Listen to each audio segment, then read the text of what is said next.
നമസ്കാരം. 2009 അന്നത്തെ ആഭ്യന്തരമന്ത്രിയായിരുന്ന കേരളത്തിൻ്റെ ആഭ്യന്തരമന്ത്രിയായിരുന്ന കോടിയേരി ബാലകൃഷ്ണൻ ഒരു വെളിപ്പെടുത്തൽ നടത്തി. അത് ലോകം ഭീതിയോടെ കാണുന്ന ഒരു ഭീകരൻ കേരളത്തിൽ കൊച്ചിയിൽ വന്ന് താമസിച്ചു എന്നുള്ളതായിരുന്നു. അതാരാണ് എന്ന ചർച്ച അന്ന് വളരെ വ്യാപകമായി നടന്നൊരു പശ്ചാത്തലമുണ്ട്. ഇന്നിപ്പോൾ ഡോക്ടർ പദവിയിൽ നിന്നും ഭീകരനായ തഹാവൂർ റാണ എന്ന ആളാണ് ആ ഭീകരൻ എന്നുള്ള വിവരം കൂടി പുറത്തു വരുന്ന പശ്ചാത്തലമുണ്ട്. നേരത്തെ തന്നെ ഇത്തരം കാര്യങ്ങളിൽ വളരെ പ്രധാനപ്പെട്ട വിവരങ്ങൾ പങ്കുവെക്കപ്പെട്ടിരുന്നു. തഹാവൂർ റാണ ഇന്ത്യയിലെത്തുമ്പോൾ കാത്തിരിക്കുന്നത് മുംബൈ സ്ഫോടനവുമായി ബന്ധപ്പെട്ട ചുരുളഴിയാത്ത രഹസ്യങ്ങളുടെ കലവറയാണോ?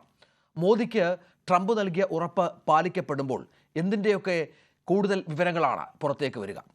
ഖെഡ്ലിക്ക് ഇന്ത്യയിലെത്താനും മുംബൈയിലെ ലക്ഷ്യസ്ഥാനങ്ങൾ കണ്ടെത്താനും വിസ സംഘടിപ്പിച്ച് നൽകിയ തഹാവൂർ റാണ ദാ ഇപ്പോൾ ഇന്ത്യയിൽ ചോദ്യം ചെയ്യലിന് വിധേയനാക്കാൻ ഒരുങ്ങുകയാണ്. വളരെ പ്രധാനപ്പെട്ട ചില കാര്യങ്ങൾ ആ തരത്തിൽ പുറത്തു വരുമോ എന്നുള്ള ആകാംക്ഷയിലാണ് നമ്മളൊക്കെ. ആരാണ് ഈ തഹാവൂർ റാണ? എന്തിനാണ് ഇയാൾ കൊച്ചിയിൽ വന്നത് എന്ന കാര്യത്തിലും മലയാളികൾക്ക് ആശങ്കയുണ്ട്. ആരെല്ലാമാണ് അദ്ദേഹം കേരളത്തിൽ രഹസ്യമായി കണ്ടത്? സ്ഫോടനത്തിന് കേരളത്തിനും പദ്ധതിയിട്ടോ? കസബിനെ പോലെ ഈ പറഞ്ഞതുപോലെ ഇതുമായി ബന്ധപ്പെട്ട് തഹാവൂർ റാണ ഇന്ത്യയിൽ വരുമ്പോൾ ഈ മുംബൈ ഭീകരാക്രമണത്തിന് ഇരയായ പല ആളുകളും അവരുടെ ബന്ധുക്കളും പറയുന്നത് കസബിനെ പോലെ ബിരിയാണി കൊടുത്ത് തീറ്റിപ്പോറ്റരുത്, എത്രയും പെട്ടെന്ന് വധശിക്ഷയടക്കമുള്ള ശിക്ഷാവിധിയിലേക്ക് കൊണ്ടുപോകണം എന്നുള്ളതാണ്. മുംബൈ സ്ഫോടനത്തിലെ അറിയാ രഹസ്യങ്ങളിലേക്കാണോ തഹാവൂർ റാണയുടെ ഇന്ത്യയിലേക്കുള്ള വരവ് കാരണമാവുക? ഈ വിഷയമാണ് പ്രത്യേക ചർച്ച മുന്നോട്ട് കൊണ്ടുപോകുന്നത്. ഡോക്ടർ മോഹൻ വർഗീസ്, വിദേശകാര്യ വിദഗ്ധൻ, Shri advocate Baiju Thittala, Cambridge mayor, Kerala Dinny BJPയുടെ പ്രതിനിധിയായി ഈ ചർച്ചയുടെ ഭാഗമാകുന്നു. ശ്രീ PJ വിൻസെന്റ്, വിദേശകാര്യ വിദഗ്ധൻ, ഒപ്പം ശ്രീ TP ശ്രീനിവാസൻ, മുൻ അംബാസഡർ എന്നിവർ ഈ ചർച്ചയിൽ പങ്കെടുക്കുന്നു. ശ്രീ TP ശ്രീനിവാസൻ, ഇവിടെ തഹാവൂർ റാണ ഏറ്റവും ഒടുവിൽ ഇന്ത്യയിൽ എത്തിക്കഴിഞ്ഞു. ഇന്ത്യയിലേക്ക് അല്പസമയം മുമ്പാണ്. ഇതുമായി ബന്ധപ്പെട്ട് കുറേ മണിക്കൂറിലായി ചില കൺഫ്യൂഷനൊക്കെ ഉണ്ടായിരുന്നു. നേരത്തെ 3 മണിക്ക് എത്തി എന്ന് പറഞ്ഞ് ഞങ്ങളടക്കമുള്ള മാധ്യമങ്ങൾ റിപ്പോർട്ട് ചെയ്തു. പക്ഷേ പിന്നീട് NIA നിഷേധിക്കുന്ന പശ്ചാത്തലം ഉണ്ടാകുന്നു. ഇപ്പോൾ അദ്ദേഹത്തെ തഹാവൂർ റാണയെ ഇന്ത്യയിൽ എത്തിച്ച പശ്ചാത്തലമുണ്ട്. എന്ത് പ്രതീക്ഷിക്കണം? ഈ പറഞ്ഞതുപോലെ മുംബൈ ഭീകരാക്രമണവുമായി ബന്ധപ്പെട്ട് ഇനിയും പുറത്തു വരാനുള്ള രഹസ്യങ്ങൾ അത് വളരെ വ്യക്തമായി തന്നെ ഇയാളുടെ വായിൽ നിന്ന് ലഭിക്കുമെന്ന് പ്രതീക്ഷിക്കാമോ?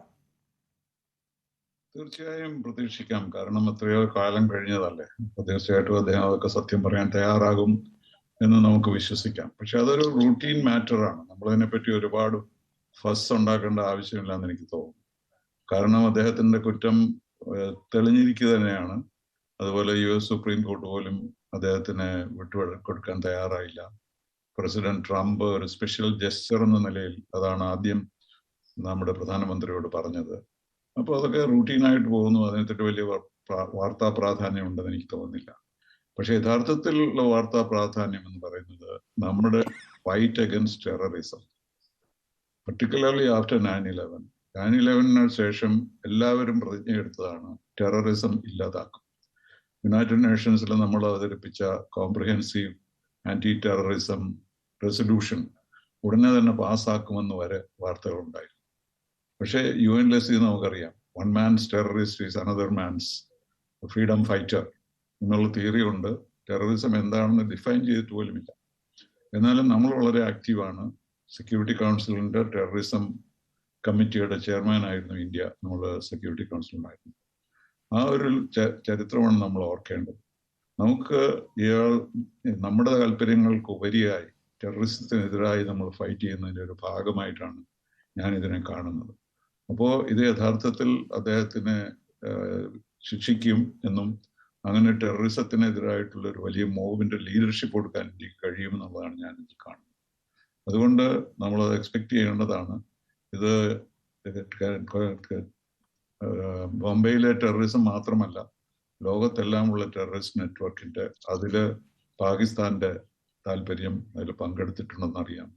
അപ്പൊ അതുകൊണ്ടാണ് പാകിസ്ഥാനിൽ നിന്ന് ഇത് പാകിസ്ഥാൻ ഇക്കാര്യത്തിൽ വളരെ മാറി. ഇയാള് കാനഡക്കാരനാണ്, നമുക്കൊന്നും കാര്യമില്ല. ഇത് പാകിസ്ഥാൻ വിദേശകാര്യ വക്താവ് ഈ ചോദ്യങ്ങളോട് ഒഴിഞ്ഞു മാറുകയായിരുന്നു സാർ. അദ്ദേഹം പറഞ്ഞത് കനേഡിയൻ പൗരനാണ്, നമുക്കിതിനകത്ത് വലിയ റോളില്ല എന്നാണ്. പക്ഷെ നമുക്കറിയാം വളരെ വ്യക്തമായി പല തെളിവുകളും ഇന്ത്യക്ക് ലഭിച്ച പശ്ചാത്തലമുണ്ട് ഈ മുംബൈ സ്ഫോടനവുമായി ബന്ധപ്പെട്ട് പാകിസ്ഥാന്റെ.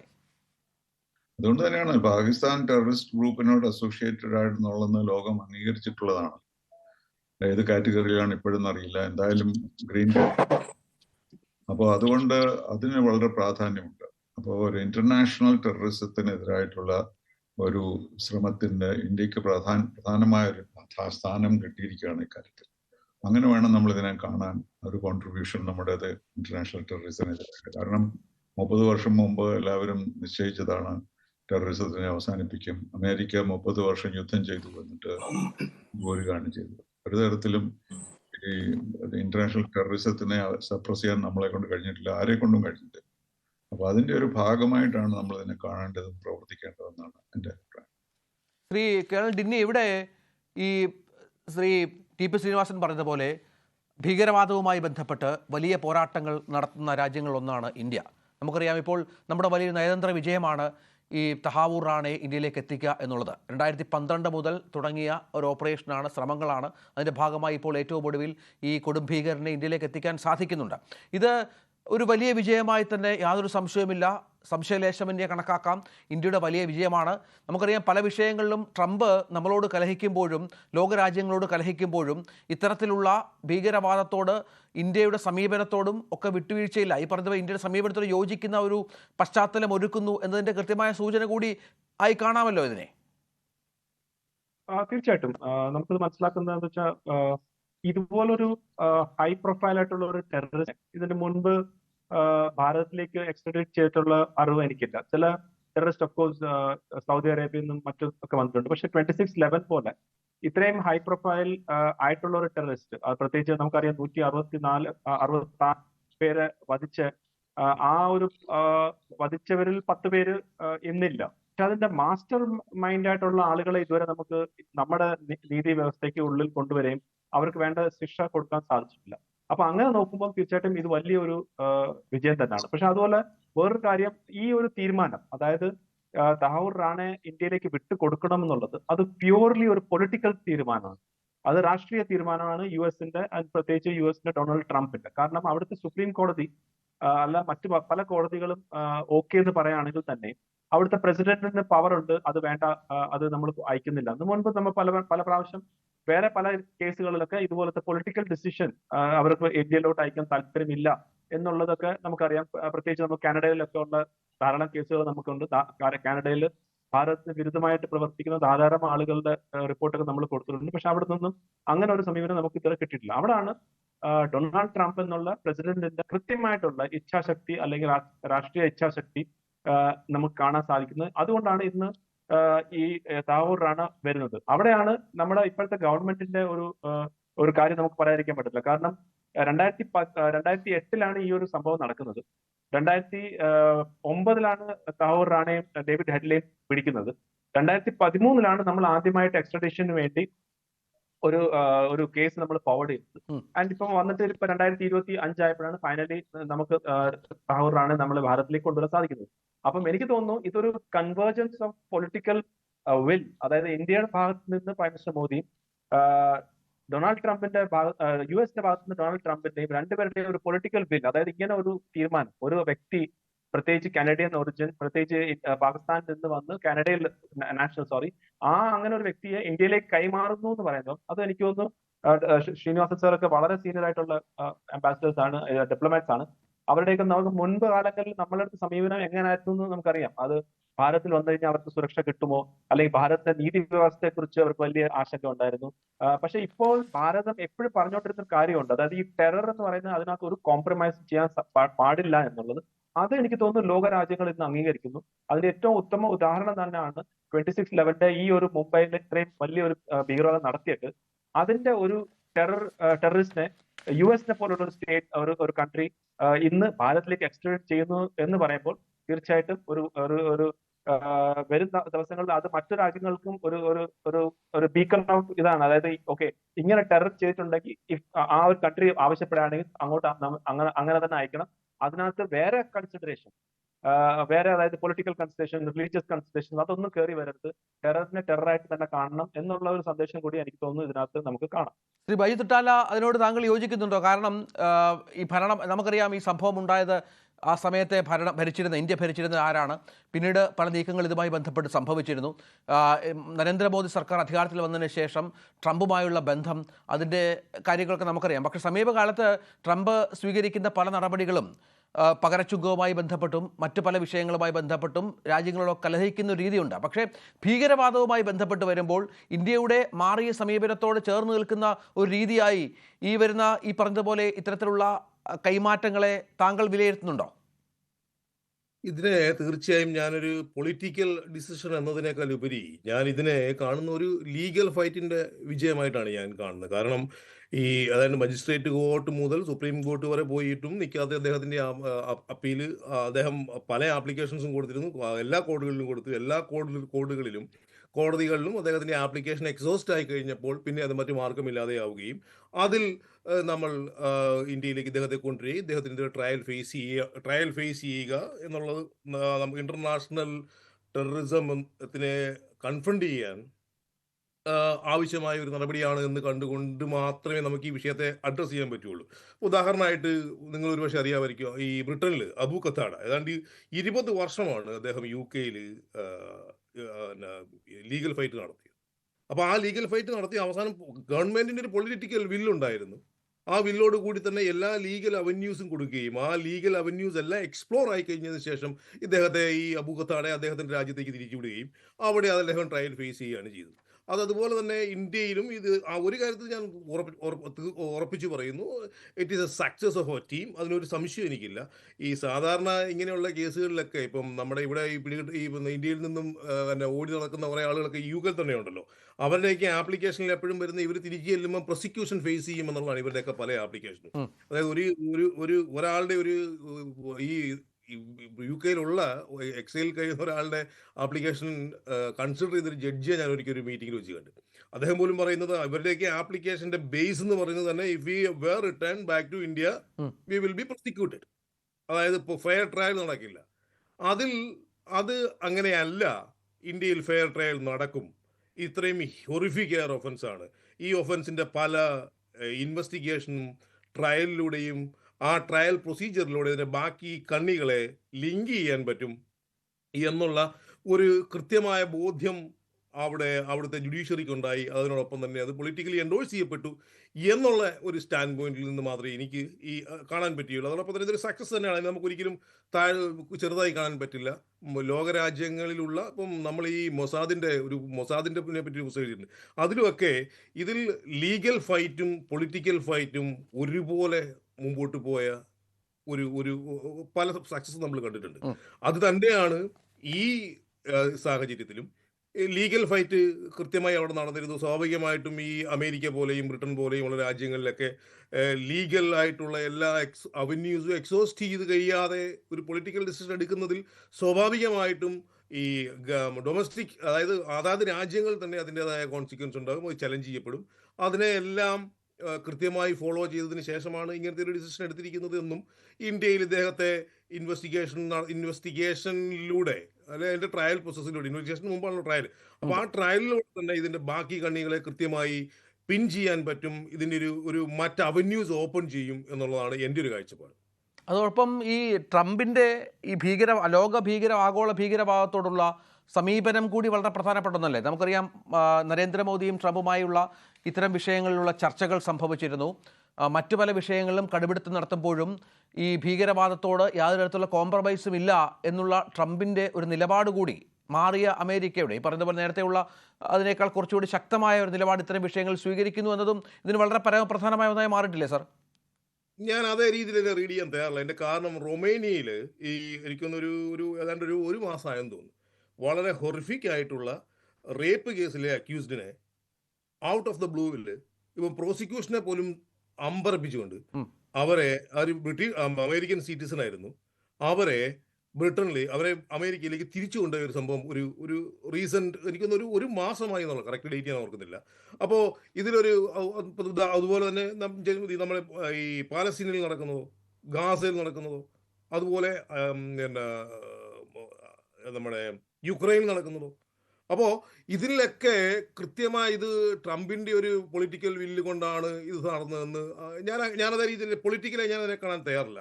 എസ്പെഷ്യലി ഒരു ലീഗൽ പേഴ്സണായി എന്നെ സംബന്ധിച്ചിടത്തോളം ഞാനതിൽ പൊളിറ്റിക്സ് എന്നതിനേക്കാൾ ഉപരി ഞാനതിൽ ലീഗലായ ആസ്പെക്റ്റാണ് കാണുന്നത്.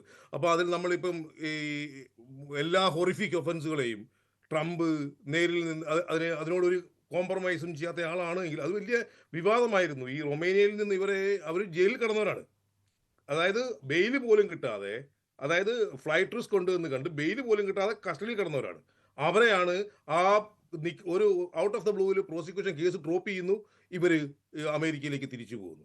അപ്പോൾ അതിനെപ്പറ്റി ട്രംപിനോട് ചോദിച്ചപ്പോൾ, മാധ്യമപ്രവർത്തകരോട് ട്രംപ് പറഞ്ഞത് എനിക്കിങ്ങനെ ആളിനെ പറ്റി അറിയില്ല എന്നുള്ളതാണ്. മറിച്ച് സകല ലോക മാധ്യമങ്ങളും റിപ്പോർട്ട് ചെയ്തത് കംപ്ലീറ്റ്ലി ഡിഫറെന്റ് കോണ്ടെക്സ്റ്റിലായിരുന്നു. അപ്പോൾ അതുകൊണ്ട് ഇതിൽ ഒരു ക്രുസൈഡാണ്. പിന്നെ സ്വാഭാവികമായിട്ടും ടെററിസത്തിനെ എതിർക്കുക തന്നെ വേണം, അത് എതിർക്കുകയുമുണ്ട്. അപ്പോൾ അതിൽ ഇദ്ദേഹം ട്രംപിൻ്റെ ഒരു പ്രത്യേക ബെനിഫിറ്റ് കൊണ്ടാണ് ഇദ്ദേഹം തിരിച്ചു വന്നതെന്ന് വിശ്വസിക്കാൻ ഞാൻ അല്പം ഐ മേ കൺസീഡ്, ബട്ട് എനിക്ക് ഇതിനോട് ഫുൾ എക്സ്റ്റെൻഡിൽ അതിനോട് അക്സെപ്റ്റ് ചെയ്യാൻ എനിക്ക് പ്രായോഗികമായി ബുദ്ധിമുട്ട്. ശരി, ശ്രീ ഡോക്ടർ മോഹൻ വർഗീസ്, ഇവിടെ നമുക്കറിയാം പാകിസ്ഥാന്റെ പങ്കാളിത്തവുമായി ബന്ധപ്പെട്ടുള്ള കൂടുതൽ രഹസ്യങ്ങളാണ്, അല്ലെങ്കിൽ ഒളിച്ചിരിക്കുന്ന പല കാര്യങ്ങളുമാണ് നമ്മൾ പ്രതീക്ഷിക്കുന്നത്. ഒപ്പം അതിലേക്ക് വരാം നമുക്ക്. അതിനു മുൻപ് നമ്മൾ ആ ആദ്യഘട്ടത്തിൽ ചോദിച്ച ചോദ്യം വളരെ പ്രധാനപ്പെട്ട ഒന്ന്, ഈ മോദി ട്രംപ് തമ്മിലുള്ള ഒരു സൗഹൃദം, അതുമായി ബന്ധപ്പെട്ട ഈ വിഷയത്തിലുണ്ടായ ചർച്ചകൾ. അതിന് വളരെ കൃത്യമായി തന്നെ ശ്രീ ബൈജു തുറ്റാല പറയുന്നത് അദ്ദേഹം അതിനൊരു പൊളിറ്റിക്കൽ വില്ലായി കാണുന്നില്ല. ലീഗൽ ഫൈറ്റിൽ ഈ പറയുന്ന പോലെ സുപ്രീം കോടതി അടക്കം തള്ളിയതുകൊണ്ട് മാത്രം ഇത്തരമൊരു കാര്യം സംഭവിച്ചു എന്നുള്ളത് മാത്രമാണ്. അതിനോട് താങ്കൾ യോജിക്കുന്നുണ്ടോ? ഈ മാറിയ അതായത് അമേരിക്കയിൽ ഭരണം മാറുന്നു, ഈ സംഭവം നടക്കുമ്പോൾ ഇവിടെ കോൺഗ്രസ് ആണ് ഇന്ത്യ ഭരിക്കുന്നത്, അതിനുശേഷം നമുക്കറിയാം BJP സർക്കാർ വരുന്നു, മോദി ഇത്തരം കാര്യങ്ങളിൽ കുറച്ചുകൂടി അഡമൻ്റായ നിലപാടുള്ള ആളാണ്, ഒപ്പം ട്രംപും കൂടി ചേരുമ്പോൾ നടന്ന ഒരു ആഫ്റ്റർ എഫക്റ്റ്, ഒരു ഫലമാണോ എന്ന് താങ്കൾ കരുതുന്നുണ്ടോ? ഒരു പൊളിറ്റിക്കൽ ഇക്വേഷൻസോ അല്ലെങ്കിൽ പേഴ്സണൽ ബന്ധമോ എന്നത് പൂർണ്ണമായി തള്ളിക്കളയാനാവില്ല. പക്ഷേ അതിനേക്കാൾ പ്രധാനമായി നമ്മളൊരു 3 ഡയമെൻഷണൽ ഒരു ചിത്രം ഇതിനെ കാണണം എന്നാണ് എനിക്ക് തോന്നുന്നത് ശ്രീ രഞ്ജിത്ത്. അതായത് ഒരു ത്രിതല ഫൈറ്റ് ഭാരതത്തിന് അനുകൂലമായി അല്ലെങ്കിൽ ആഗോള ഭീകരതയ്ക്ക് എതിരായി വിജയിച്ചു വന്നു. ഒന്നാമത്തെ ലെവൽ എന്ന് പറയുന്നത് ലീഗൽ ഫൈറ്റ് തന്നെയാണ്. നേരത്തെ ശ്രീ ബൈജു തട്ടാല പറഞ്ഞതുപോലെ ഒരു നിയമ പോരാട്ടം, ഉഗ്രമായ നിയമ പോരാട്ടം തഹാവൂർ റാണ അവിടെ നടത്തി. അതായത് ഒരു ഡബിൾ ജെപ്പഡി, അതായത് ഒരേ കേസിനെ 2 പ്രാവശ്യം വിചാരണ ചെയ്യപ്പെടുക എന്ന അനൗചിത്യം അത് അദ്ദേഹം ചൂണ്ടിക്കാട്ടി.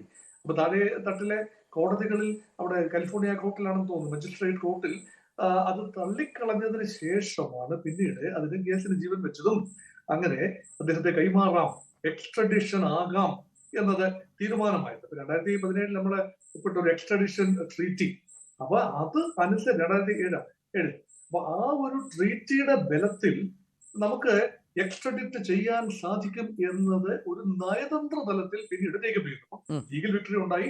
അതിനോടൊപ്പം തന്നെ ചേർത്ത് വായിക്കേണ്ടത് നയതന്ത്ര രംഗത്തെ കൃത്യമായ ഇടപെടലുകൾ. ഇപ്പൊ നമ്മുടെ വിദേശകാര്യ മന്ത്രാലയം, നമ്മുടെ നാഷണൽ സെക്യൂരിറ്റി അഡ്വൈസർ അജിത് ഡോവലും, അതുപോലെ യഥാർത്ഥത്തിൽ പ്രധാനമന്ത്രി മോദി വ്യക്തിപരമായി ഡൊണാൾഡ് ട്രംപുമായുള്ള വ്യക്തിപരമായ ഇക്വേഷൻസ്, പൊളിറ്റിക്കൽ കെമിസ്ട്രി അതുപയോഗിച്ചുകൊണ്ട് തീർച്ചയായും ഒരു വലിയ നീക്കം നടത്തിയിട്ടുണ്ടാകാം. നയതന്ത്ര തലത്തിലും ഒക്കെ നീക്കമുണ്ട്.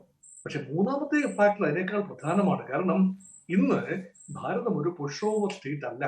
ഭാരതം ഒരു നിർണായക ശക്തിയാണ്, നിർണായക ഘടകമാണ്. അപ്പൊ ആ നിർണായകമായ ഒരു ശക്തി, ഒരു സമ്പദ് വ്യവസ്ഥയാണ്, ഒരു രാഷ്ട്രീയ ശക്തിയാണ്, G20 പ്രമുഖമായ ഒരു അംഗമാണ്.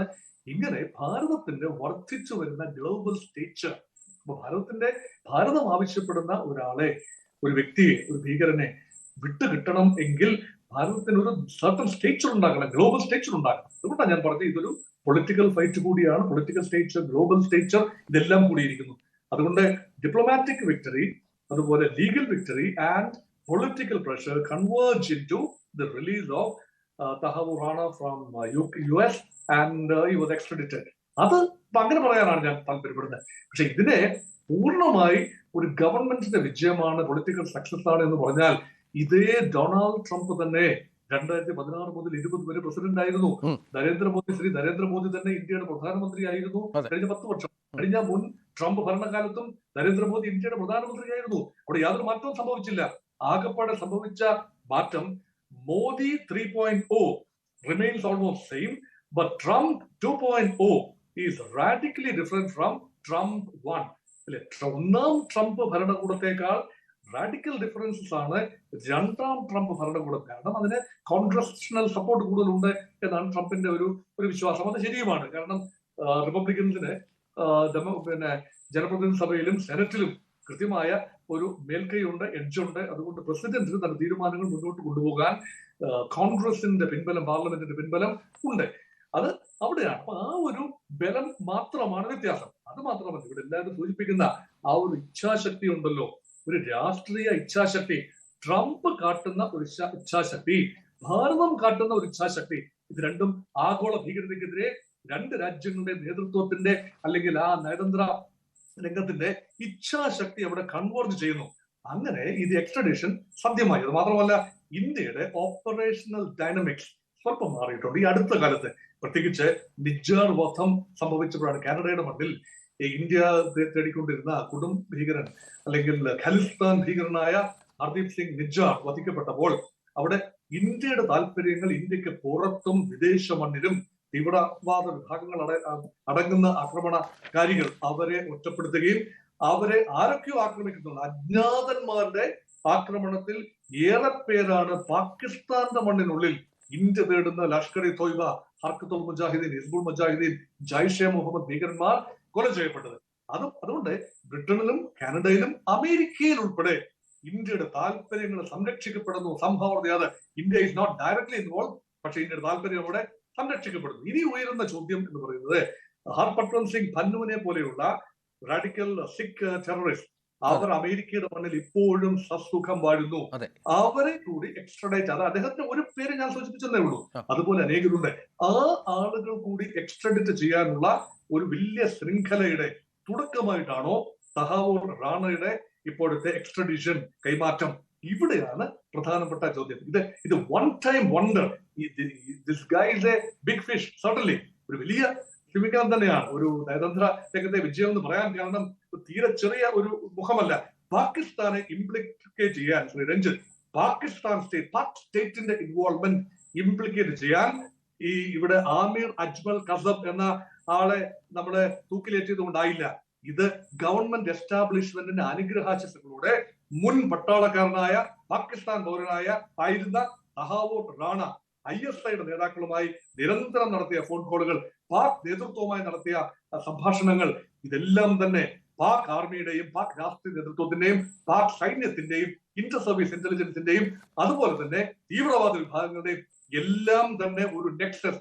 ഈ നെക്സസ് ലോകത്തിന്റെ മുന്നിൽ കൃത്യമായ കണക്കുകളോടെ എസ്റ്റാബ്ലിഷ് ചെയ്യണമെങ്കിൽ തഹാവൂർ റാണ കൃത്യമായി ഇന്ത്യയുടെ നിയമവ്യവസ്ഥയ്ക്കുള്ളിൽ നിന്നുകൊണ്ട് ചോദ്യം ചെയ്യപ്പെടണം.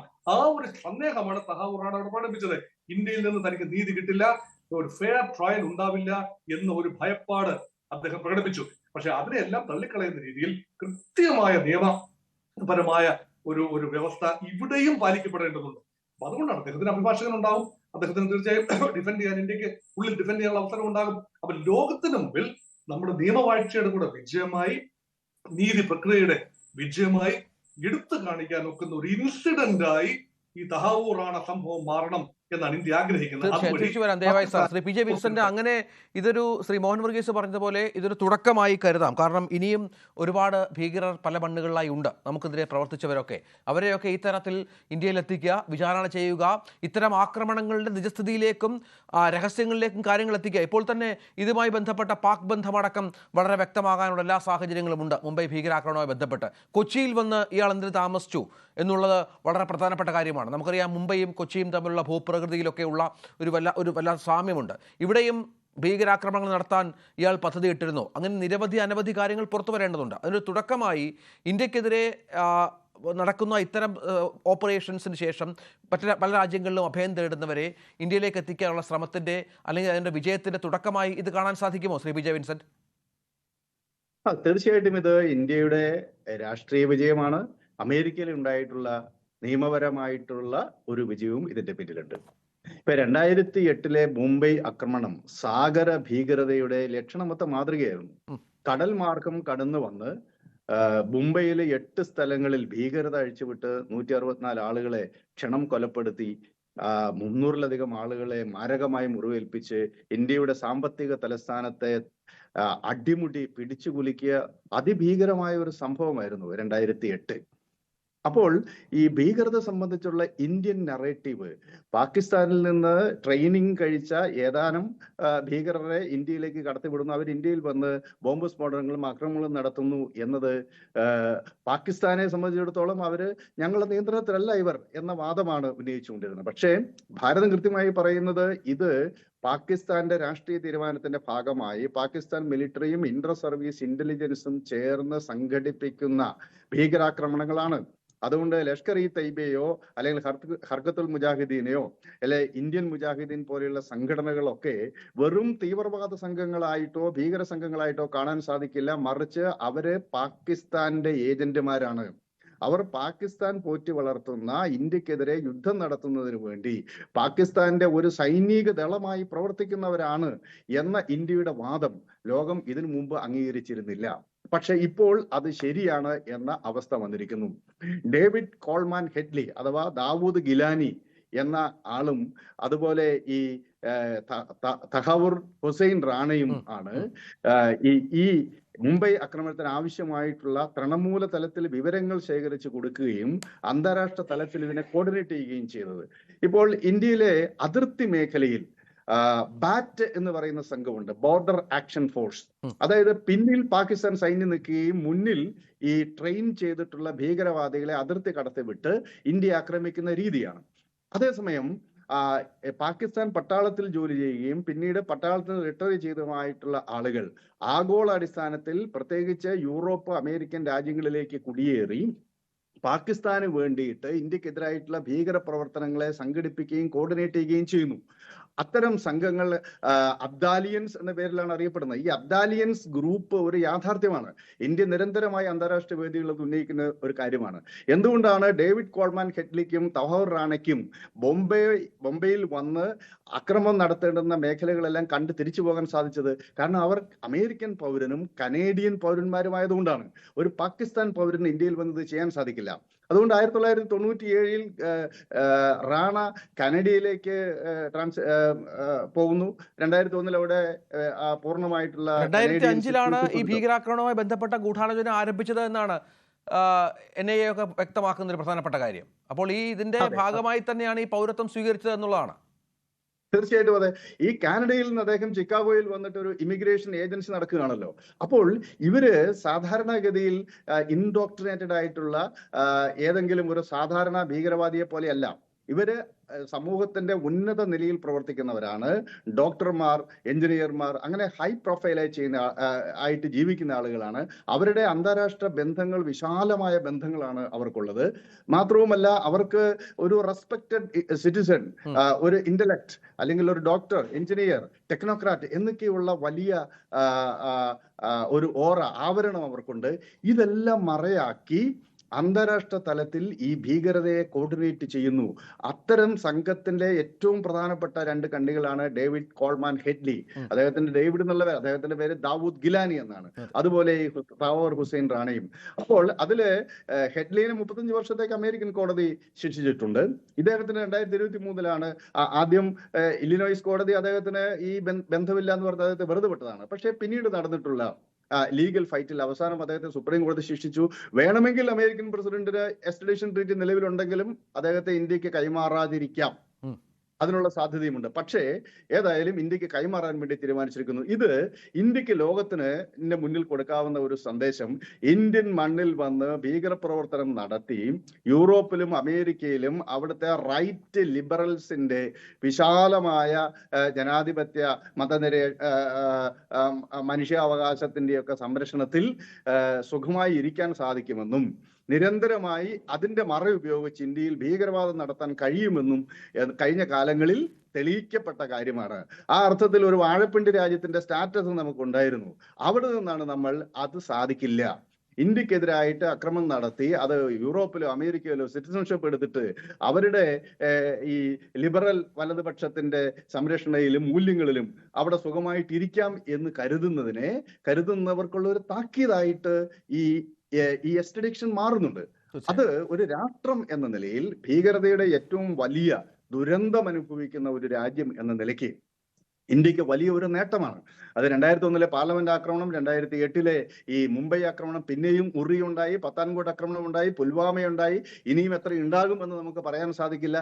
ഇപ്പോഴും ഭീകര സംഘങ്ങളുടെ അക്രമത്തിന്റെ നിഴലിലാണ് ഭാരതം. അതിൽ കൊച്ചിയിൽ വന്നത് വലിയ ഭീഷണിയാണ് കേരളത്തെ സംബന്ധിച്ചിടത്തോളം. കാരണം ഈ മുംബൈയിൽ ഉണ്ടായത് സാഗര ഭീകരതയാണ്. മാത്രം ഈ അതിർത്തി കടന്നു വരുന്നതിൽ നിന്ന് വ്യത്യസ്തമായി കടൽമാർഗം ആക്രമണം നടത്തി വലിയ നാശനഷ്ടം ഉണ്ടാക്കാൻ പറ്റുമെന്നുള്ളതാണ്. സമാനമായ രീതിയിൽ കൊച്ചിയിൽ സംഭവിച്ചാൽ അവിടെ തന്ത്രപ്രധാനമായ എത്രയോ സ്ഥാപനങ്ങളാണ് കൊച്ചിയിൽ പ്രവർത്തിക്കുന്നത്.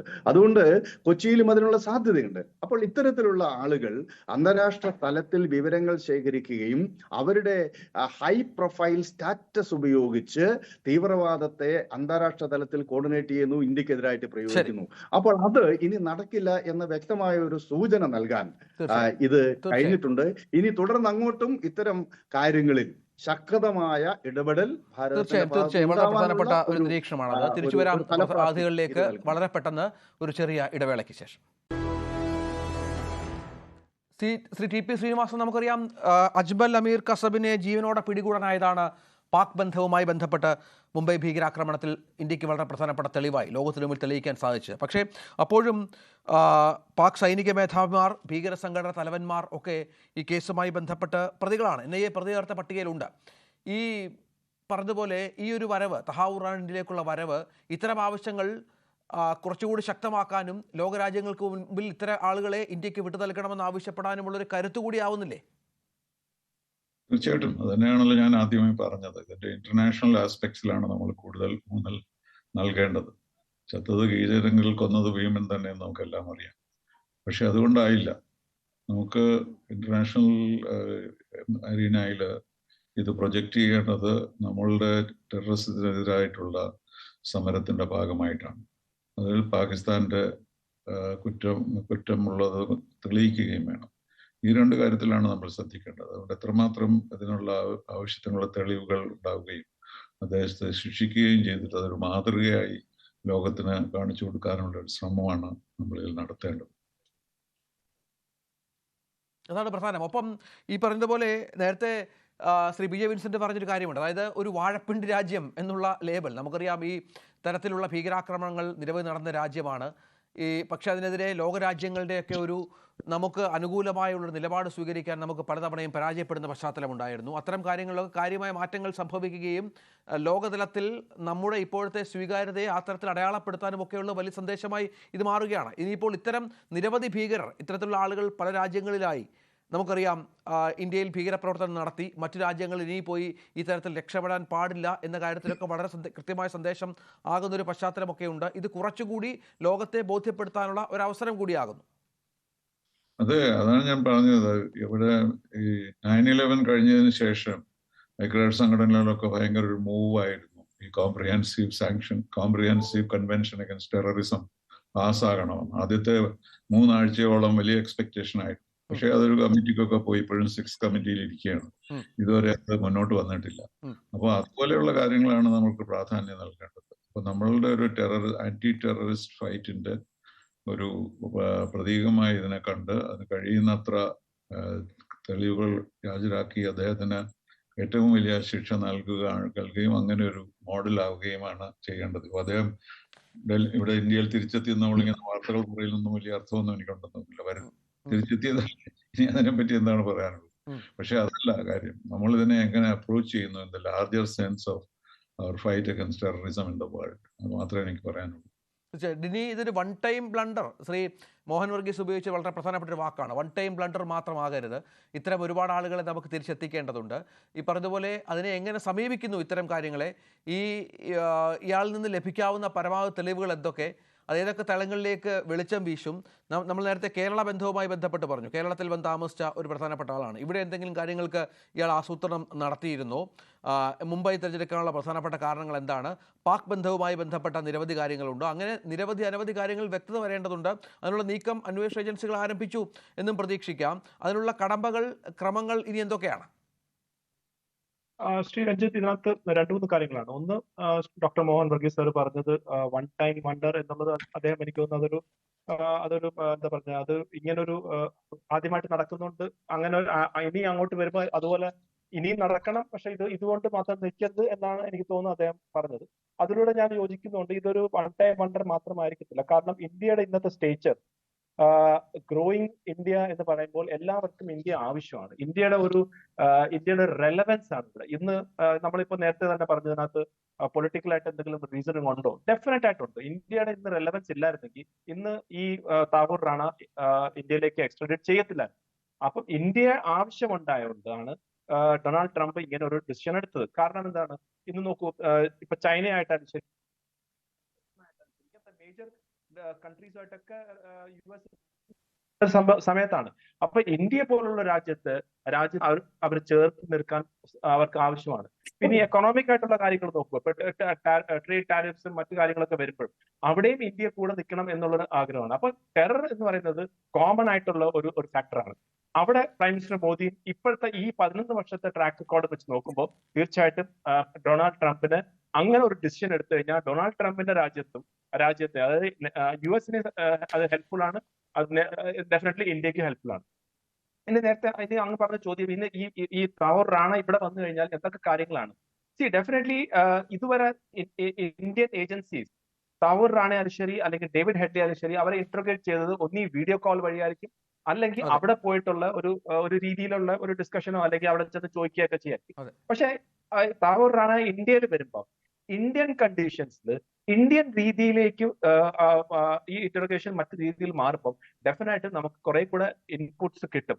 ധാരാളം കാര്യങ്ങൾ ഇനി അറിയാനുണ്ട്. അതായത് ഈ പാക് ISI ആയിട്ട് പാകിസ്ഥാൻ ആർമിയായിട്ട് ഡയറക്റ്റ് ആയിട്ട് ലിങ്ക് ഉള്ള ആളാണ് റാണ.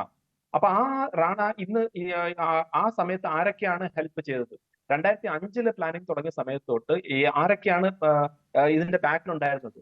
അതുപോലെ തന്നെ ഇന്ത്യയിൽ നേരത്തെ പറഞ്ഞ പോലെ കൊച്ചിയിലും വൈസാഖിലും ഡൽഹിയിലൊക്കെ നാഷണൽ ഡിഫൻസ് കോളേജിലെ പോലെ ഇത്രയും വലിയ ഒരു ഇൻസ്റ്റിറ്റ്യൂട്ടിൽ ചെന്ന് റെക്കി ചെയ്യാണ്. അതെങ്ങനെയാണ് സാധിക്കാൻ പറ്റുക? ഇന്ന് എനിക്ക് തോന്നുന്നു നമ്മുടെ പഴയ DGP ലോക്നാഥ് ബെഹ്റ അദ്ദേഹം പറഞ്ഞു, കുംഭമേളയെ പോലും ഇവർ ടാർഗറ്റ് ചെയ്തിരുന്നു, പുഷ്കർ മേളയെ പോലും ഇവർ ടാർഗറ്റ് ചെയ്തിരുന്നു എന്നുള്ള അദ്ദേഹം NIA ആയിരുന്നു അന്ന്, IG ആയിരുന്നു അന്ന്. അദ്ദേഹം ആ റിപ്പോർട്ട്സ് തന്നെയാണ്. അപ്പൊ ഇന്ത്യയിൽ ആരൊക്കെയാണ് ഇവരെ സപ്പോർട്ട് ചെയ്തിട്ടുള്ളത്? ആ സ്ലീപ്പർ സെൽ ഇന്ത്യയിലോ ഇനി ഇപ്പോഴും ഉണ്ടോ? അല്ലെങ്കിൽ അത് ആക്റ്റീവ് ആണോ അതോ ഡീആക്ടിവേറ്റഡ് ആയിട്ടോ? അതേപോലെ തന്നെ US-ലും ഏതൊക്കെ സ്ലീപ്പർ സെൽ ഉണ്ടെന്നും ഈ റാണയുടെ ഇതിൽ വരും. കാരണം അദ്ദേഹത്തിന്റെ ഓപ്പറേഷൻസിന്റെ ഒരു മേജർ ഭാഗം US-ലായിരുന്നു. അപ്പം UK-ലൊക്കെ നടക്കുന്ന കാര്യം നമുക്കറിയാം, കാനഡയിൽ നടക്കുന്നത് നമുക്ക് കാര്യം അറിയാം. US-ന്റെ ഉള്ളിലും ഇതേപോലെ ഭാരത വിരുദ്ധമായിട്ട് ഓപ്പറേഷൻസ് നടത്താനുള്ള പാകിസ്ഥാന്റെ ആ ഒരു രീതി അവിടെ ആരൊക്കെ ഉണ്ട് എന്നുള്ള ഇൻപുട്സും നമുക്ക് തീർച്ചയായിട്ടും കിട്ടും. പക്ഷെ ഓവറോൾ എനിക്ക് തോന്നുന്നു ഇത് ഇന്റലിജൻസിന്റെ മാത്രം ഫാക്ടർ അല്ല, ഇതിന്റെ ഓവറോൾ ഒരു ഇമ്പാക്ട് എന്ന് പറഞ്ഞു കഴിഞ്ഞാൽ ഫോക്കസ് വീണ്ടും ശ്രീ രഞ്ജിത്ത് തിരിച്ച് പാകിസ്ഥാനിലേക്ക് ചെല്ലുകയാണ്. പാകിസ്ഥാൻ ഒരു ടെറർ സ്റ്റേറ്റ് ആണ്, പാകിസ്ഥാൻ ഒരു ടെററിന്റെ എപ്പിസെന്റർ ആണ് എന്നുള്ളത് നമ്മളെല്ലാം മറന്നിരുന്നത്, 26/11 നമ്മളൊക്കെ മറന്നിരുന്നതും ആ ഒരു മറവിയിൽ നിന്ന് ഇത് വീണ്ടും കൊണ്ടുവരികയാണ്. അതാണ് പാകിസ്ഥാന്റെ ഇന്നത്തെ സ്റ്റേറ്റ്മെന്റ് വന്നത്. ഞങ്ങളെ പൗരനൊന്നും അല്ല റാണ, അത് കാനഡയിൽ പോയിരിക്കുകയാണ്, അവിടുത്തെ പൗരനാണ്. അത് ടോട്ടലി ഡിസോൺ ചെയ്തു. അതിനകത്ത് ഞാൻ സർപ്രൈസ് ഒന്നുമല്ല. അവരുടെ സോൾജേഴ്സിനെ പോലും അവരെ കാർഗിലിൽ വിട്ടിട്ട് ഞങ്ങൾ ആളുകളല്ല എന്ന് പറഞ്ഞിട്ടുള്ള ഒരു രാജ്യമാണ്.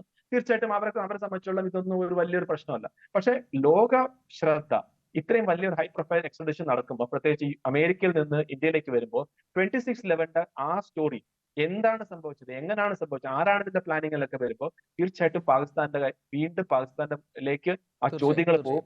FATF-ൽ നിന്ന് കഷ്ടിച്ച് രക്ഷപ്പെട്ടിരിക്കുന്ന അല്ലെങ്കിൽ ബോർഡർ ലൈൻ നിൽക്കുന്ന പാകിസ്ഥാന് വീണ്ടും അതൊരു ചാലഞ്ച് ആയിട്ട് മാറും എന്നാണ് നമുക്ക് മനസ്സിലാക്കുന്നത്. അക്കാര്യത്തിൽ കുറച്ചുകൂടി വ്യക്തമായി പറയാൻ സാധിക്കും. കാരണം നമുക്കറിയാം UK-ലും കാനഡയിലും ഒക്കെ ഇന്ത്യ വിരുദ്ധ പ്രക്ഷോഭങ്ങൾ, അവിടെ നമുക്ക് ഇന്ത്യക്കെതിരെ പ്രവർത്തിക്കുന്ന നിരവധി ശക്തികളുണ്ട് എന്നുള്ള കാര്യം വളരെ കൃത്യമായി അറിയാം. അവർക്കൊക്കെ ഈ തരത്തിലുള്ള അവരുമായിട്ടൊക്കെ ഒരുപക്ഷെ ട്രംപുമായി ഉള്ള ബന്ധം പോലെയുള്ള ഒരു ബന്ധം നരേന്ദ്രമോദിക്ക് ഇല്ലായിരിക്കാം. താങ്കൾ അതിൻ്റെ ലീഗൽ ആസ്പെക്ട് മാത്രമാണ് കാണുന്നത് എങ്കിൽ പോലും അതിന് അത്തരത്തിലുള്ള നീക്കങ്ങൾക്കും ഒരു മുന്നറിയിപ്പായി പുറം രാജ്യങ്ങളിൽ പോയിരുന്ന് ഇന്ത്യക്കെതിരെ ഇങ്ങനെ ചെയ്യുന്നവരെ അങ്ങനെ വിടില്ല, പരമാവധി ശ്രമിക്കും എന്നുള്ളൊരു മുന്നറിയിപ്പായി കൂടി ഇത്തരം നീക്കങ്ങളെ കാണരുതോ? ഇല്ല, ഞാൻ ആദ്യം തന്നെ പറഞ്ഞല്ലോ, നമ്മൾ ഇതിനെ ഒരു സക്സസ് ആയി തന്നെയാണ് ഞാൻ കാണുന്നത്. പക്ഷെ ഇതിന് നമ്മളൊരു പൊളിറ്റിക്കൽ കളർ കൊടുക്കുന്നതിനോട് എനിക്ക് വിയോജിപ്പുണ്ട്. കാരണം ഇതിപ്പോൾ ഉദാഹരണമായിട്ട് രഞ്ജിത്ത് തന്നെ പറഞ്ഞപ്പോൾ ചോദിച്ചത് കോൺഗ്രസ് ഒന്നും ചെയ്തില്ലല്ലോ എന്നാണ് എന്നോട് ചോദിച്ചത്. അത് മീൻസ് മൊത്തത്തിൽ പബ്ലിക്കിനോട് ചോദിച്ചത്. അത് എനിക്ക് എൻ്റെ റിലവൻസ് മനസ്സിലായില്ല. കാരണം ഈ കസബിനെ തൂക്കിക്കൊള്ളുന്നത് 2012-ലാണ്. അത് കഴിഞ്ഞ് 2008 ഈ സംഭവം ഉണ്ടാകുന്നത്. പിന്നെ 6 വർഷമേ പിന്നെ കോൺഗ്രസ് ഭരിച്ചുള്ളൂ. പിന്നെ 2014 മുതൽ 2025 വരെ നരേന്ദ്രമോദിയാണ് നമ്മുടെ ഇപ്പോഴത്തെ അഡ്മിനിസ്ട്രേഷനാണ് റൺ ചെയ്യുന്നത്. 11 വർഷം അവരായിരുന്നു, BJP ആണ് ഉണ്ടായിരുന്നത്.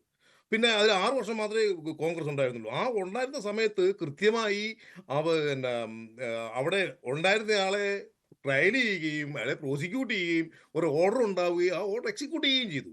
പിന്നീട് വന്ന് 11 വർഷമാണ്. അങ്ങനെയാണെങ്കിൽ ലേറ്റ് ആയിരിക്കുന്നത്. നമുക്ക് ഇതിന്റെ പൊളിറ്റിക്കൽ കളറിങ് കൊടുക്കുന്നതിനോട്, എസ്പെഷ്യലി ഇങ്ങനെയുള്ള പ്രശ്നങ്ങളിൽ പൊളിറ്റിക്കൽ കളറിങ് കൊടുക്കുന്നതിനോട് എനിക്ക് ഗുരുതരമായ വിയോജിപ്പുണ്ട്. പിന്നെ രണ്ടാമത് മറ്റേ PJ വിൻസെന്റ് സാർ പറഞ്ഞത്, ട്രീറ്റി, നമുക്കൊരു ബയലാട്രൽ ട്രീറ്റി നിൽക്കുമ്പോൾ ട്രംപിന് വേണേൽ കൊടുക്കാതിരിക്കാമായിരുന്നു. എനിക്ക് അതിനോട് പിന്നെ ശ്രീനിവാസൻ സാറിന് കുറച്ചുകൂടെ കൃത്യമായി അതിനെപ്പറ്റി അറിയാം. ഒരു ട്രീറ്റി നിൽക്കുമ്പോൾ ആ ട്രീറ്റി റിലീസ് ചെയ്തില്ല എങ്കിൽ സ്വാഭാവികമായിട്ടും ബയലാട്രൽ റിലേഷനിൽ വിള്ളലുണ്ടാവും. അതിനുള്ള സാധ്യതയുണ്ട്. അത് നമുക്ക് തള്ളിക്കളയാൻ പറ്റില്ല. പിന്നെ ഈ അല്ലെ, എന്തും ചെയ്യുന്ന ഒരു പ്രസിഡന്റാണ് ട്രംപ്. അതുകൊണ്ടാണ് ഈ പറഞ്ഞതുപോലെ അതിന് വേണമെങ്കിൽ ആകാമായിരുന്നു എന്ന് പറഞ്ഞത്. അല്ല, അതാ ഞാൻ പറഞ്ഞു, അങ്ങനെ ഉണ്ടാകുമ്പോൾ സ്വാഭാവികമായിട്ടും ബയലാട്രൽ റിലേഷൻസ് വഷളാവും. കാനഡയും അമേരിക്കയും തമ്മിലുള്ള ബന്ധം എങ്ങനെയാണ് ഇപ്പോൾ? അത് വഷളായി വരികയാണ്. അതിന് ആരാണ് അക്സെപ്റ്റ് ചെയ്യുന്നത്? അതിന് ആരാണ്? ഇപ്പൊ ഞാൻ പറഞ്ഞു, ഇപ്പൊ ഈ താരിഫ് കൂട്ടി നിൽക്കുന്നു, അത് 3 മാസത്തേക്ക് സസ്പെൻഡ് ചെയ്തു, 19 ഡേയ്സ് സസ്പെൻഡ് ചെയ്തു. എന്തുകൊണ്ടാണ്? ഇന്റർനാഷണൽ റിലേഷൻസിൽ സ്വാഭാവികമായും വിള്ളൽ ഉണ്ടാവുകയാണ്. അതിന് ചൈന അതിന് കൗണ്ടർ അറ്റാക്ക് ചെയ്തു. അതുകൊണ്ട് ചൈനയുടെ താരിഫ് വീണ്ടും കൂട്ടി. അപ്പോൾ ഈ മറ്റ് ലോകരാജ്യങ്ങളെ മുഴുവൻ കൃത്യമായി ഒരു ഹോസ്റ്റൈൽ സിറ്റുവേഷനിൽ നിർത്തിക്കൊണ്ട് ട്രംപിനോ അല്ലെങ്കിൽ ഒരു രാജ്യത്തിനും, അതിപ്പോൾ ബ്രിട്ടനാണല്ലോ ശരി, അതേ രീതിയിൽ മുമ്പോട്ട് പോകാൻ പറ്റുമെന്ന് ഞാൻ വിശ്വസിക്കുന്നില്ല. അപ്പോൾ ഇതിനെ ഒരു പൊളിറ്റിക്കൽ ലൈനിങ് കൊടുക്കുന്നതിനേക്കാൾ ഉപരി ഇതിനെ കൃത്യമായി ഒരു നയതന്ത്ര ബന്ധത്തിന്റെയും ഒരു ലീഗൽ ഫൈറ്റിന്റെയും സക്സസ് ആയാണ് ഞാൻ കാണുന്നത്. ഇതിൽ അഡ്മിനിസ്ട്രേഷന് യാതൊരു റോളും ഇല്ല എന്നല്ല ഞാൻ പറയുന്നത്. ഇപ്പോൾ ഉദാഹരണമായിട്ട് ഇന്നിപ്പോൾ ഞാൻ സന്ദീപ് ഉണ്ണികൃഷ്ണന്റെ അച്ഛൻ്റെ ഒരു ഇന്റർവ്യൂ, എനിക്ക് തോന്നുന്നത് ഇന്ത്യ ടുഡേയിൽ കൊടുത്തു ഞങ്ങൾ. അതിൽ അദ്ദേഹം പറയുന്നത് ഈ ടെററിസം എന്ന് പറയുന്നത് നമുക്ക് ഒരിക്കലും എക്സ്പെക്ട് ചെയ്യാൻ പറ്റില്ലാത്തൊരു സംഭവമാണ്. ഇത് ജനങ്ങളെല്ലാം ഇതിൽ അവെയറാണ്. ഇത് എവിടെയും ഉണ്ടാവാം. ഇത് ഒരു കുറെ group of people with certain ideology അവരതുമായി ഇറങ്ങി നടക്കുകയാണ്. അപ്പൊ അവരെ കൃത്യമായി നമുക്ക് ടാർഗറ്റ് ചെയ്യാൻ പറ്റുകയോ കൃത്യമായി അഡ്രസ് ചെയ്യാൻ പറ്റുമോ? എല്ലാ കാലഘട്ടങ്ങളിലും ഇന്ത്യയിൽ മാത്രമേ ടെററിസ്റ്റ് അറ്റാക്ക് ഉണ്ടായിട്ടുള്ളൂ. പല ബ്രിട്ടനിലുണ്ടായില്ലേ, അമേരിക്കയിലുണ്ടായില്ലേ? അപ്പോ അതിനെ നമ്മൾ കൃത്യമായി ഒരു പൊളിറ്റിക്കൽ കളർ കൊടുക്കുന്നതിനേക്കാൾ ഉപരി ഇതിനെ ഒരു ഹ്യൂമാനിറ്റേറിയൻ ഇഷ്യൂ ആയി മാത്രം കാണുക, അതിനൊരു ലീഗൽ ഇഷ്യൂ ആയി മാത്രം കാണുക.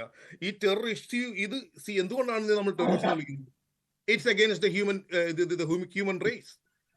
അപ്പൊ ആ ഒരു ഇഷ്യൂവിനെ കൃത്യമായി നമ്മൾ അഡ്രസ് ചെയ്യേണ്ടത് ഈ പൊളിറ്റിക്കലി ന്യൂട്രലായി നിന്നുകൊണ്ട് വേണം എന്ന് വിശ്വസിക്കുന്ന ഒരു രാഷ്ട്രീയ വിദ്യാർത്ഥിയാണ്. അത് തീർച്ചയായും ശ്രീ മോഹൻ വർഗീസ്, അവിടെയാണ് ഈ പറഞ്ഞ പോലെ രാഷ്ട്രീയത്തിന്റെ നിറം ഇത്തരം ഭീകരവാദത്തിന് കൊടുക്കരുത്, അതിനെ ആ തരത്തിൽ വ്യാഖ്യാനിക്കരുത്. പക്ഷെ നമുക്കറിയാം, ഈ ഭീകരാക്രമണം നടന്ന സമയത്തൊക്കെ വലിയ തോതിൽ അന്നത്തെ ഭരണകക്ഷിയെ കുറ്റപ്പെടുത്തി പല കാര്യങ്ങൾ സംഭവിച്ചിരുന്നു. നമ്മുടെ ഒരു പിഴവ്, വലിയ തോതിലുള്ള പിഴവ്, ഇപ്പോൾ നേരത്തെ പറഞ്ഞതുപോലെ കനേഡിയൻ പൗരനായതുകൊണ്ടൊക്കെ ആകാം കൊച്ചിയിലും മുംബൈയിലുമൊക്കെ ഇയാൾക്ക് താമസിക്കാനും ഈ കാര്യങ്ങൾ ആസൂത്രണം ചെയ്യാനൊക്കെ അവസരം കിട്ടുക. പക്ഷേ അപ്പോഴും ഒരു ജാഗ്രതക്കുറവ് ഉണ്ടായി എന്ന് പറഞ്ഞിരുന്നത്. പക്ഷേ അതിനുശേഷമുള്ള വർഷങ്ങളിലൊക്കെ പല സംഭവങ്ങൾ ആവർത്തിച്ചുവെങ്കിൽ പോലും സമീപകാലത്തായി നമ്മൾ കുറച്ചുകൂടി സുരക്ഷിതരാണ് എന്നൊരു ബോധം ജനിപ്പിക്കാനെങ്കിലും പുതിയ സർക്കാരിന് സാധിച്ചിട്ടില്ലേ? തീർച്ചയായും ഒരു സർക്കാരിന്റെ പ്രധാനപ്പെട്ട ദൗത്യം എന്ന് പറയുന്നത് ജനങ്ങളുടെ ജീവനും സ്വത്തിനും ഉറപ്പു നൽകുക എന്നതാണ്.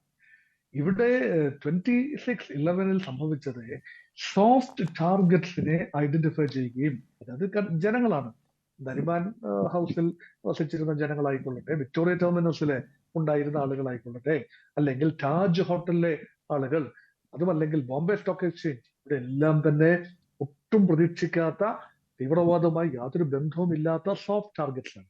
അങ്ങനെ സോഫ്റ്റ് ടാർഗറ്റ്സിനെ കരുവാക്കുന്ന സമയത്ത് യഥാർത്ഥത്തിൽ ഒരു രാജ്യം ഉണർന്ന് പ്രവർത്തിക്കുകയാണ്. തീവ്രവാദത്തെ സംബന്ധിച്ചിടത്തോളം, തീവ്രവാദികളെ സംബന്ധിച്ചിടത്തോളം ഇന്ത്യക്കെതിരെയുള്ള യുദ്ധത്തിന് തിരഞ്ഞെടുക്കുന്ന സിംബോളിക് ടാർഗറ്റ്സ് ആണ്. ഈ ഓഹരി വിപണി എന്ന് പറയുന്ന, ഓഹരി ബോംബെ സ്റ്റോക്ക് എക്സ്ചേഞ്ച് ഇരിക്കുന്ന കെട്ടിടം എന്ന് പറയുന്നത് ദലാൽ സ്ട്രീറ്റ്, അത് വളരെ വളരെ വൈകാരികമായ സ്ഥലമാണ്. സാമ്പത്തിക തലസ്ഥാനമാണ് ബോംബെ, അതിന്റെ നിർണായക സ്ഥാനമാണ്. വലിയ ഒരു നെറ്റ്വർക്കാണ് റെയിൽവേ. അതിന്റെ വിക്ടോറിയ ടെർമിനസ് പഴയ റെയിൽവേ സ്റ്റേഷനാണ്.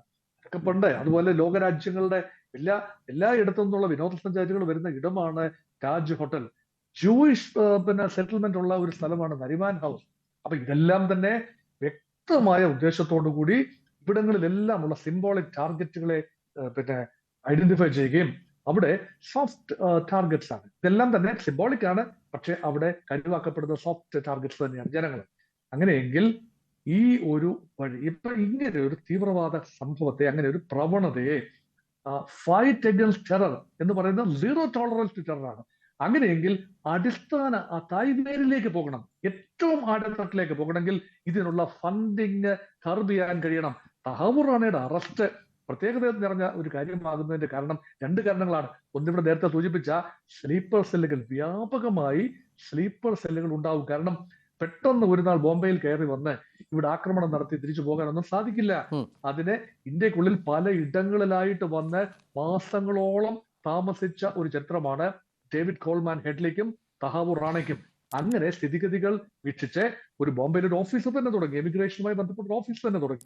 ഇതിനെല്ലാം മുന്നൊരുക്കങ്ങളും നടത്തി ഒരുപാട് പേരെ ആ ബ്രാക്കറ്റിൽ കൊണ്ടുവന്നു. ഈ ആളുകൾ ഇപ്പോഴും ജീവിച്ചിരിക്കുന്നു, ഇവിടെയൊക്കെ ഉണ്ട്, ഇന്ത്യക്കുള്ളിലുണ്ട്. ഇന്ത്യക്കുള്ളിലും ഇന്ത്യക്ക് പുറത്തുമായ ഈ നെറ്റ്വർക്കിലെ ഘടകങ്ങൾ, ആളുകൾ, അവരുടെ പേരുകൾ വരണം, അവരുടെ ഇൻവോൾവ്മെന്റിനെ കുറിച്ച് കൃത്യമായ വിവരം വരണം. ഡേവിഡ് കോൾമാൻ ഹെഡ്ലിക്ക് അത് സാധിക്കും, അദ്ദേഹത്തെ എക്സ്ട്രഡിറ്റ് ചെയ്ത് കിട്ടാൻ ബുദ്ധിമുട്ടാണ്. ഒരുപക്ഷെ തഹവൂർ റാണയ്ക്ക് വലിയ വളരെ വൈറ്റൽ ഇൻഫർമേഷൻ കൊടുക്കാൻ സാധിക്കും. ഇതിനെ ബേസ് ചെയ്തുകൊണ്ടാണ് ഇവർക്ക് ഇവിടെ നിന്നാണ് ഫണ്ടിങ് കിട്ടുന്നത്. Funding is always global.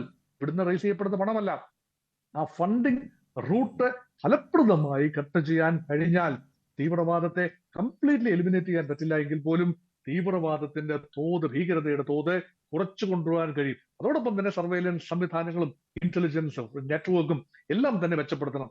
അതിനൊക്കെ പുറമെയാണ് സീറോ ടോളറൻസ് എന്ന് പറയുമ്പോൾ ഇന്ത്യക്കുള്ളിൽ മാത്രമല്ല വിദേശ രാജ്യങ്ങളിൽ പോയി. അതാണ് നേരത്തെ ഇവിടെ പറഞ്ഞത്. നിങ്ങൾ ഇവിടെ വന്ന് വിദേശത്ത് നിന്ന് ഇന്ത്യൻ മണ്ണിലേക്ക് കടന്നു വന്ന് ഇവിടെ ആക്രമണം അടിച്ചു വിട്ടിട്ട് നിങ്ങൾ ലോകത്തിന്റെ എവിടെ പോയി ഏത് മാളത്തിൽ ഒളിച്ചിരുന്നാലും അവിടെ ഞങ്ങൾ എത്തും. ഒന്നുകിൽ ഞങ്ങൾ എത്തും, നേരെ കൈകാര്യം ചെയ്യും. അല്ല എങ്കിൽ ഞങ്ങൾക്ക് അവിടെ ആളുകളുണ്ട്. അതുമല്ല എങ്കിൽ ഗവൺമെന്റുമായി, അതത് നിങ്ങൾ വസിക്കുന്ന രാജ്യത്തെ സർക്കാരുമായി നയതന്ത്ര ബന്ധത്തിലൂടെ, നിയമ പോരാട്ടത്തിലൂടെ നിങ്ങളെ ഞങ്ങൾ ഇവിടെ എത്തിച്ചിരിക്കും. ഈ ഒരു ദൃഢനിശ്ചയം, ഇതിന്റെ പേര് ഒരു പൊളിറ്റിക്കൽ വില്ലെന്ന് തന്നെയാണ്. അപ്പൊ ആ ഒരു ചേഞ്ച് ആണ്. അതൊരു സട്ടിൽ ചേഞ്ച് ആയിരിക്കാം. പക്ഷെ ഭാരതത്തിന്റെ വിദേശ നയത്തിൽ കാര്യമായ മാറ്റം ഉണ്ടായില്ലെങ്കിൽ പോലും ഓപ്പറേഷൻ ഡൈനമിക്സിൽ മാറ്റമുണ്ടായി എന്ന് പറയുന്നതിന്റെ അടിസ്ഥാനം ഇങ്ങനെയുള്ള കാര്യങ്ങളാണ്. അതുകൊണ്ട് ചില പ്രിയംറ്റീവ് സ്ട്രൈക്സുകൾ നടക്കുന്നു, അത് മാത്രമല്ല റിറ്റാലിയേറ്ററി സ്ട്രൈക്കുകൾ നടക്കുന്നു. ഈ അജ്ഞാതന്മാരുടെ വെടിയേറ്റ് ചില ആളുകൾ വിദേശ രാജ്യങ്ങളിൽ കൊല്ലപ്പെടുന്നു. ഇതിനൊക്കെ പുറമെ എക്സ്ട്രഡിഷൻ നടക്കുന്നു. അതുകൊണ്ട് ഒരു മൾട്ടി പ്രോൺ സ്ട്രാറ്റജി ഉണ്ടെങ്കിൽ മാത്രമേ ഭീകരതയെ എതിർക്കാനാവൂ. അല്ലാതെ വളരെ ഒരു സോഫ്റ്റ് സ്പേസിൽ, നേരത്തെ ഈ ശ്രീ വിൻസെന്റ് പറഞ്ഞ, വിജയ വിൻസെന്റ് സാറ് പറഞ്ഞ ഒരു വാഴപ്പിണ്ടി പ്രയോഗം വളരെ കറക്റ്റ് ആണ്. വാഴപ്പിണ്ടിയല്ല നമ്മുടെ നയതന്ത്രം, വാഴപ്പിണ്ടിയല്ല നമ്മുടെ നേതാക്കളുടെ നട്ടല്, വാഴപ്പിണ്ടിയല്ല നമ്മുടെ, അത് ആരെങ്കിലും ആയിക്കോട്ടെ, കോൺഗ്രസ് നേതൃത്വം ആയിക്കോട്ടെ, BJP ആയിക്കോട്ടെ, ആരാണോ ഇന്ത്യ ഭരിക്കുന്നത് അവരുടെ പോളിസിയാണ് വിദേശ നയം. അതുകൊണ്ട് തിരിച്ചു വരാം, ദയവായി സമയക്കുറവുണ്ട്. ശ്രീ വിജയ വിൻസെന്റ്, നമ്മൾ ഈ പറഞ്ഞതുപോലെ നമ്മുടെ അത്തരത്തിലുള്ള നയങ്ങളിൽ കാതലായ മാറ്റങ്ങളുണ്ട് എങ്കിൽ പോലും നമ്മൾ കാത്തിരിക്കുന്ന, നമ്മൾ പ്രതീക്ഷിക്കേണ്ട ഒരുപാട് വെല്ലുവിളികൾ കൂടിയുണ്ട്. ഇത്തരം കാര്യങ്ങൾ ആവർത്തിക്കുമ്പോൾ ഇതിൻ്റെ നമ്മൾ അയൽ രാജ്യത്തു നിന്നുള്ള ഭീഷണി അടക്കമുള്ള കാര്യങ്ങളിൽ കുറച്ചുകൂടി ജാഗ്രത പാലിക്കേണ്ടതുണ്ട്. ഇത് ഈ പറഞ്ഞതുപോലെ നയതന്ത്ര ബന്ധങ്ങൾ ശക്തമാക്കുന്നതിനപ്പുറം, സന്ദേശങ്ങൾ നൽകുന്നതിനപ്പുറം നമ്മൾ ഇനിയും സ്വീകരിക്കേണ്ട മറ്റു കാര്യങ്ങൾ ഭീകരതയുമായി ബന്ധപ്പെട്ട് എന്തൊക്കെയാകാം? അല്ല, ഇതില് ഈ രാജ്യം സ്വയം ശാക്തീകരിക്കുകയും ശക്തമായ നിലപാടെടുക്കുകയും ചെയ്യുക എന്നത് മാത്രമാണ് ഇതിനുള്ള പരിഹാരം. അപ്പോൾ ഇന്ത്യൻ സ്റ്റേറ്റ് എന്ന നിലയ്ക്ക് അങ്ങനെ എടുക്കുന്നുണ്ട് എന്നുള്ളത് സന്തോഷകരമായ കാര്യമാണ്. ഇപ്പോൾ ട്രാൻസ്ഷിപ്മെന്റ് ഫെസിലിറ്റി ഇനി മുതൽ ബംഗ്ലാദേശിന് കൊടുക്കുന്നില്ല എന്നുള്ള തീരുമാനം ഇന്നലെ വന്നു. അഭിമാനം ഉണ്ടാകുന്ന കാര്യമാണ്. കാരണം അവിടുത്തെ ചീഫ് അഡ്വൈസർ എന്ന് പറയുന്ന ബംഗ്ലാദേശിന്റെ സർക്കാരിനെ നയിക്കുന്ന യൂനുസ് ചൈനയിൽ പോയിട്ട് വടക്ക് കിഴക്കൻ ഇന്ത്യയുമായിട്ടുള്ള വ്യാപാരം ബംഗ്ലാദേശ് വഴി നടത്തുന്നതിനെ കുറിച്ച് പോലും ചർച്ച ചെയ്തിരിക്കുന്നു. അപ്പോൾ അത്തരമൊരു സാഹചര്യത്തിൽ ഇമ്മീഡിയറ്റ് ആയിട്ടുള്ള റെസ്പോൺസ് ഇന്ത്യയുടെ ഭാഗത്ത് ഉണ്ടാകണം, അതുണ്ടായിരിക്കുന്നു. ഇനി ട്രാൻസ്ഷിപ്മെന്റ് ഫെസിലിറ്റി ഞങ്ങളിപ്പോൾ നൽകാൻ ഉദ്ദേശിക്കുന്നില്ല എന്നുള്ള നിലപാട് അക്കാര്യത്തിൽ ഇന്ത്യ എടുത്തു. പക്ഷെ ഇത്തരത്തിൽ ശക്തമായ നിലപാടുകൾ ഇതിനു മുമ്പ് ഉണ്ടായിരുന്നിട്ടില്ല എന്നതാണ്. അതിപ്പം BJP ഗവൺമെന്റിന്റെ കാലത്തോ കോൺഗ്രസ് ഗവൺമെന്റിന്റെ കാലത്തോ എന്നതല്ല. പൊതുവിൽ ഭാരതം വളരെ സമാധാനപരമായി പ്രവർത്തിക്കുകയും അന്താരാഷ്ട്ര നിയമങ്ങൾക്ക് അനുസരിച്ച് മാത്രം പ്രവർത്തിക്കുകയും ചെയ്യുന്ന ഒരു ശീലം നമുക്കുണ്ടായിരുന്നു. അതുകൊണ്ട് വിശാലമായ ഇന്ത്യയിൽ എവിടെ വന്നും ആർക്കും പടക്കം പൊട്ടിച്ചിട്ട് തിരിച്ചു പോകാം എന്നുള്ള ഒരു സാഹചര്യം ഉണ്ടായിരുന്നു. അപ്പോൾ അതിനകത്തു നിന്ന് ഒരു പിന്മടക്കം അനിവാര്യമായിരുന്നു. അതിപ്പോൾ സംഭവിക്കുന്നു എന്നതാണ് പ്രധാനപ്പെട്ട കാര്യം. ഇവിടെ യൂറോപ്പിനും അമേരിക്കയ്ക്കും വലിയ പ്രാധാന്യമുണ്ട്. കാരണം ഇന്ത്യയിലേക്കുള്ള ടെററിസം ഫണ്ടിങ്ങിനും അതുപോലെ അന്താരാഷ്ട്ര തലത്തിൽ ടെററിസം കോർഡിനേറ്റ് ചെയ്യുന്നതിനും അവർ പല ടെററിസ്റ്റ് സംഘങ്ങളുടെയും തലച്ചോറുകൾ ആധാരമാക്കിയിരിക്കുന്നത് പടിഞ്ഞാറൻ യൂറോപ്പിലും കാനഡയിലും അമേരിക്കയിലും ഒക്കെയാണ്. കാരണം ആ രാജ്യങ്ങളിലുള്ള ലിബറൽ ജനാധിപത്യവും അവിടുത്തെ നിയമവ്യവസ്ഥയിൽ ഉൾച്ചേർന്നിരിക്കുന്ന മനുഷ്യാവകാശത്തിന്റെ ശക്തി കൊണ്ടും വളരെ പെട്ടെന്ന് അവിടുത്തെ നിയമവ്യവസ്ഥക്കകത്തുനിന്ന് ഊരിപ്പോരാൻ സാധിക്കുമെന്നുള്ളതുണ്ടായിരുന്നു. ഈ സാഹചര്യം പക്ഷേ പടിഞ്ഞാറൻ യൂറോപ്പിലേക്കും ടെററിസത്തിന്റെ നീരാളിപ്പിടുത്തം ഉണ്ടാവുകയും അമേരിക്കയ്ക്കും കാനഡയ്ക്കടക്കം പ്രതിസന്ധി ഉണ്ടാവുകയും ചെയ്തപ്പോൾ Atlantic and other side of the Atlantic, പടിഞ്ഞാറൻ യൂറോപ്പും അമേരിക്ക അടക്കമുള്ള രാജ്യങ്ങൾ അവരുടെ രാജ്യത്ത് ഭീകരത എത്തിയപ്പോഴാണ് അവര് നയമാറ്റം ഉണ്ടാക്കാൻ നിർബന്ധിതമായത്. അപ്പൊ ഇത്തരം ഘടകങ്ങളെല്ലാം ചേർന്നപ്പോഴാണ് ഈ തവഹർ റാണയുടെ ഒരു ഇന്ത്യയിലേക്ക് നമുക്ക് മടക്കി കൊണ്ടുവരാൻ കഴിഞ്ഞത്. പക്ഷെ ഇത് നിങ്ങൾ ഈ പാനലിസ്റ്റുകളൊക്കെ സൂചിപ്പിച്ചതുപോലെ ഒരു തുടക്കം എന്നുള്ള നിലയിൽ ഇത് വലിയ വിജയമാണ്. തുടർന്ന് അങ്ങോട്ട് നമ്മുടെ രാജ്യത്തെ ആക്രമിച്ചിട്ട് മറ്റേതെങ്കിലും രാജ്യത്ത് സുഖവാസം നടത്താം എന്ന് കരുതുന്നത് ഇനി നടക്കില്ല എന്നുള്ള തീർച്ചയായും അതാണ് വളരെ പ്രധാനപ്പെട്ട കാര്യം, വളരെ പ്രധാനപ്പെട്ട പോയിന്റ്. അങ്ങനെ തന്നെയാണ് ഉയർന്നു വന്നിരിക്കുന്നത്. വലിയ വിജയം ഇന്ത്യക്ക് കൈവന്നിരിക്കുന്നു. Doctor Mohan Varghese, Shri advocate Baiju Thittala, Shri colonel Dinny, PJ Vincent, ഒപ്പം ശ്രീ TP ശ്രീനിവാസൻ ഈ ചർച്ചയുടെ ഭാഗമായിരുന്നു. നന്ദി എല്ലാവർക്കും. ചർച്ച പൂർണ്ണമാകുന്നു. നമസ്കാരം.